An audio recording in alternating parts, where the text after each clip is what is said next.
Chairman ناظم town سید محمد Muzaffar, project بیٹمون ڈودورٹ foundation ناصر جمال اور vice chairman محمد نعمان صدیقی کے ہمراہ مومنہ دولت فاؤنڈیشن جس کے معاہدہ یعنی MOUs کے لیے پرغور تقریب کا انعقاد کیا گیا۔ اس معاہدے میں Ghausia girls and boys school, major Akram شہید اسکول، ابن انشا پارک اور ڈاکٹر ادیب رضوی پارک شامل ہیں، اور مومنہ دولت فاؤنڈیشن کے پروجیکٹ ناصر جمال نے چیئرمین ناظم آباد ٹاؤن سید محمد مظفر کو اپنے بھرپور تعاون کی یقین دہانی کرائی اور کہا کہ ہم ناظم آباد کے اسکول اور پارکس کو بہتر بنائیں گے تاکہ طلباء کو بہتر تعلیم اور رہائشیوں کو خوشگوار ماحول فراہم کیا جا سکے۔ اس موقع پر director sanitation Zaheer Ahmed, education officer Irfan Alam اور دیگر افسران بھی موجود تھے۔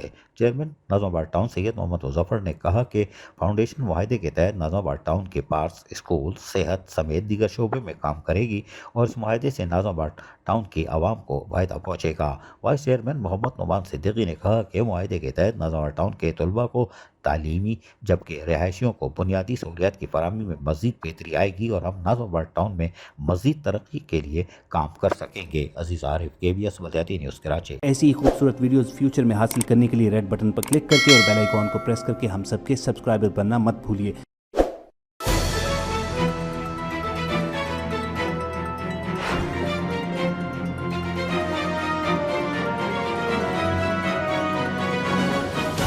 KBS بلدیاتی نیوز۔